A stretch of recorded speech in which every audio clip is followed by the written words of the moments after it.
That is our first lecture, okay, next lecture, the vector atom model, and we are going to study it, how actually it works. जो इसकी history है वो मैं तो आस्ते से बता दूं कि वेक्टर एटम मॉडल जो एक्चुअली एक्सटेंशन है, एक तरह की फर्दर एक्सप्लेनेशन है उस मॉडल को जो रदरफोर्ड ने बनाया, उसको बेहतर किया बोहर ने, और उसके बाद समरफील्ड ने भी उसे कोशिश की फर्दर बेहतर करने की। बहरहाल हर मॉडल के अलग अलग फ्लॉज प्रॉब्लम्स निकलते गए, जिसकी वजह से ये फर्दर डेवलप होता गया और एट द एंड अब जाकर ये वेक्टर एटम मॉडल हमारे सामने मौजूद है। तो पहले हम ज़रा हिस्ट्री डिस्कस कर लें कि बोहर ने जो है simplest atom just like hydrogen के लिए ये मॉडल सॉल्व किया, और तकरीबन, लेकिन प्रॉब्लम उसके साथ ये था कि अगर एटम के पास मोर देन 30 या 4 इलेक्ट्रॉन्स हों तो ये मॉडल कोलैप्स हो जाता है और वो फर्दर एक्सप्लेन नहीं कर पाता। इसके बाद फर्दर ये भी समझा गया कि जो मॉडल पेश किया था समरफील्ड ने, तो एच अल्फा जो कि सिंपलेस्ट एटम की सिंगल लाइन है उसको भी एक्सप्लेन नहीं कर पाए, और देखा ही गया कि जब मैग्नेटिक फील्ड अप्लाई की गई तो जीमान इफेक्ट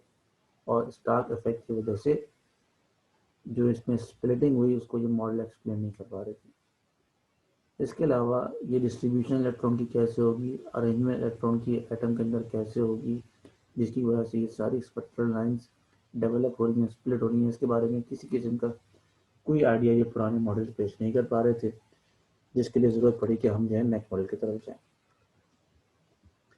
अच्छा, जो मेन उसके जो फीचर्स हैं, एलिमेंट्स हैं वेक्टर मॉडल के, वो दो ही हैं।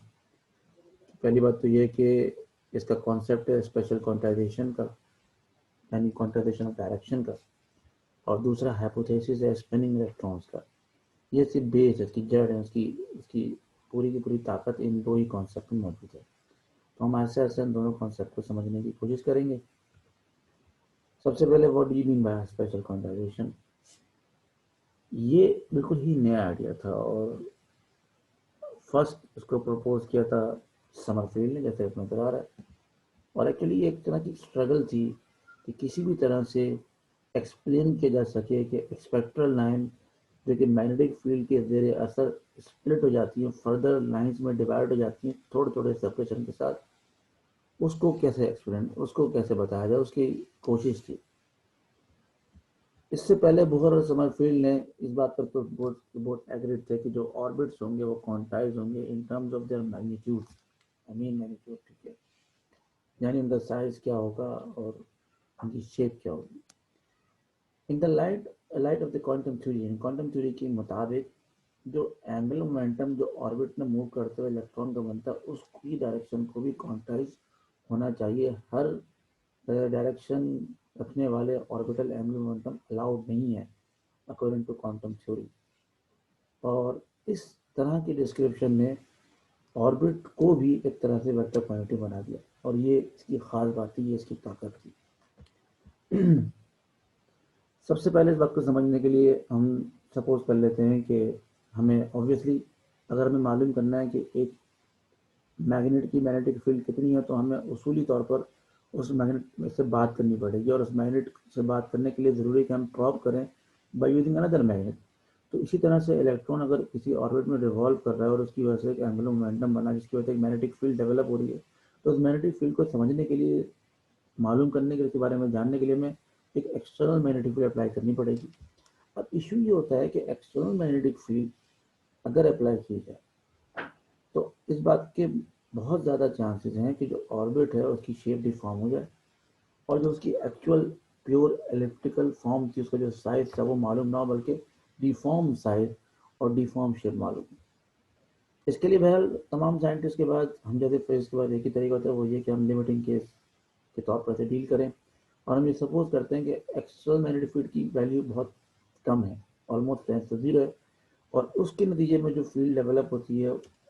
ऑर्बिटल एंगुलर मोमेंटम जो है वो अपनी डायरेक्शन उसके लिहाज से मॉडिफाई करते हैं, और यहाँ से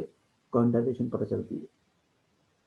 आखिर में जाके जो परफेक्ट एक्सप्लेनेशन आती है वो सिर्फ 2 लाइन है कि the projection of the quantize orbits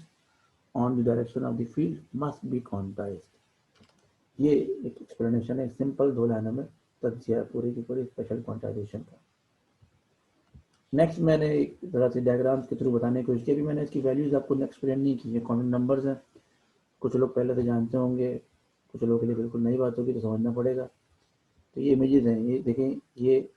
different देख रहे हैं, ऑर्बिटल एंगुलर मोमेंटम बन रहा है, ये रोटेट कर रहा है इस तरह से, और ये इसके डायरेक्शन है इन तमाम ऑर्बिटल एंगुलर मोमेंटम की, जो कि मैग्नेटिक फ्रीक्वेंसी में स्प्लिटिंग होगी, और इसी की वजह से जो स्प्लिटिंग ऑफ स्पेक्ट्रल लाइन में वो डेवलप होती हैं। ये खास बात है। फर्दर एक्सप्लेनेशन जो क्वांटम नंबर डिफाइन करेंगे उसको असाइनमेंट नहीं मैं दूंगा आपको आखिर में, तो खुद ही आपको जब बनाएंगे तो पता चल जाएगा, और अगर थोड़ी बहुत कमी रह जाएगी तो उसका लेक्चर और अपलोड कर दूंगा। तो दूसरा इशू था उसको मैं बताऊंगा बाय मीन्स ऑफ एक्सपेरिमेंट्स के रिजल्ट्स हमारे पास क्या थे जिसको एक्सप्लेन नहीं कर पा रहे थे सारी की सारी मॉडल्स। जैसे कि मैंने पहले बताया था कि अल्फा लाइन जो है वो सिंपलेस्ट एटम की सिंपलेस्ट लाइन थी, और इस लाइन की भी स्प्लिटिंग को बोहर और समरफील्ड समझा नहीं पा रहे थे। वजह थी कि जब उन्होंने इम्प्रूव रिजॉल्विंग पावर के साथ एच अल्फा लाइन को देखा तो पता चला वो एक लाइन नहीं बल्कि एक से ज़्यादा लाइन है। इसी तरह से एटम लाइक सोडियम की जो है वो डबलेट है D1 एंड D2, और उनकी जो सेपरेशन थी वो सिंपल बहुत ही कमी 6 एंगस्ट्रॉम की थी। और जैसे जैसे एटम हैवी होता है उसी तरह से उसके जो सेपरेशन है बढ़ती जाती है, और हम फिर उसे फाइन स्ट्रक्चर नहीं कह सकते, हम उसे फिर मल्टीप्लेट स्ट्रक्चर कहते हैं। In case of the application of the magnetic field, मतलब मॉडरेट अगर मैग्नेटिक फील्ड अप्लाई करें तो ये स्प्लिटिंग जो है वो सिंगल हैंडली ऑर्बिटल एंगुलर मोमेंटम से डील नहीं हो पाती, कि हम जो सपोज करते हैं ऑर्बिटल एंगुलर मोमेंटम डिफाइन हो तो जितनी लाइन बननी चाहिए उससे कहीं ज़्यादा लाइन बनती है। उसके रिजल्ट के लिए ओनिनबर्ग और गोल्डस्मिथ जो कि डच फिजिसिस्ट थे, 1925 में इन्होंने स्पिनिंग इलेक्ट्रॉन का कॉन्सेप्ट कॉइन किया, और उन्होंने कहा ये कि इलेक्ट्रॉन जो है वो सिर्फ रोटेट नहीं करेगा अराउंड द न्यूक्लियस, बल्कि वो अपने एक्सिस के अराउंड भी रोटेट करेगा। somehow they trying to explain another quantity which is known as spin। अच्छा मैं आपको पहले बता दूं, मैं क्लास में बता चुका हूँ, इलेक्ट्रॉन को अगर आप हाथ में भी पकड़ लेंगे तो उसकी स्पिन होती है, ये इनहेरिटेड मैग्नेटिक मोमेंट है, ये समझाने के लिए समझाया जा रहा है कि वो रोटेट कर रहा है। अच्छा, क्योंकि अगर चार्ज रोटेट करे तो वो एक मैग्नेटिक मोमेंट जनरेट करता है, और ये मैग्नेटिक मोमेंट भी under the influence of the external magnetic field quantize होगा, और यही खास बात थी इस मॉडल की। इसके जो एक्सपेरिमेंटल एविडेंस था वो आप पहले पढ़ चुके हैं, वो स्टर्न गर्लाज एक्सपेरिमेंट जिसमें non uniform magnetic field apply की, और जब इलेक्ट्रॉन की बीम उसमें से गुजारी गई तो वो 2 अलग अलग जगह पर डिपॉजिट हुई, जहाँ से पता चला कि उसकी स्पिन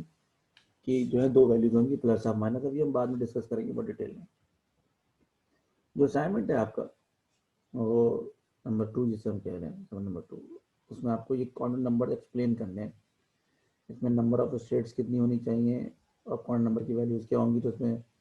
इतने सारे क्वांटम नंबर देंगे। टोटल क्वांटम नंबर है n पहला, जिसको बोहर ने डिफाइन किया था, फिर l है, फिर स्पिन क्वांटम नंबर है, फिर टोटल एंगुलर क्वांटम नंबर है j, फिर मैग्नेटिक ऑर्बिटल क्वांटम नंबर है ml, फिर मैग्नेटिक स्पिन क्वांटम नंबर है ms, फिर magnetic total angular momentum quantum number है mj। ये सारे के सारे आपको असाइनमेंट में बताने हैं। अच्छा मैं दोबारा रिपीट कर दूं कि वेक्टर एटम मॉडल जो है वो बेसिकली एक्सटेंशन है, दोबारा मैं रिपीट कर रहा हूँ, और ये बेसिकली तसलसल के साथ मॉडिफिकेशन होती है, और आखिर में हम यहाँ जाकर रुके। अच्छा याद रखिएगा कि जो नेक्स्ट लेक्चर होगा उसमें आपको ये बताऊंगा bye means of selection rules की जो प्रॉब्लम थी कि इंटेंसिटी क्या होगी स्पेक्ट्रल लेंथ की, ज़्यादा या कम, या फिर ये कि पोलराइज होगी या अनपोलराइज, उसको कैसे एक्सप्लेन करें, तो वो हम जब सिलेक्शन रूल डिफाइन करेंगे उस वक्त क्लियर होगा। नेक्स्ट लेक्चर जो है हमारे 2 चीज़ों के होंगे, एक तो coupling scheme, L S coupling, J coupling, और फिर होगा आपका कि इसके सिलेक्शन रूल्स क्या होते हैं, कौन सी लाइन पॉसिबल हैं, कौन सी ट्रांजिशन पॉसिबल है, फिर हम डिस्कस करेंगे जीमान इफेक्ट और स्टार्क इफेक्ट, और आखिर में मुझे बढ़ाना है आपका हाइड्रोजन एटम। तो ये सब चीज़ें आगे कम्प्लीट होंगी। तो ये लेक्चर, यह छोटा सा एक लेक्चर है जो वेक्टर एटम मॉडल का था, ये मैं यहीं पर ख़त्म करता हूँ, और नेक्स्ट लेक्चर में हम जो है सिलेक्शन रूल स्टडी करेंगे, और जो असाइनमेंट आप बनाएंगे उसकी उसको थोड़ा सा एक्सप्लेन कर लेंगे। इस असेंबली की डेडलाइन है वो तकरीबन आज से एक हफ्ता है। तो अगर आज आज 18 तारीख है या 19 तारीख है, तो आपको तकरीबन जो नेक्स्ट नेक्स्ट आपकी मैंने 25 30 तक इससे आप जमा कराएं। और यहाँ से मैं ख़त्म करता हूँ। Thank you very much. और ये लेक्चर जो है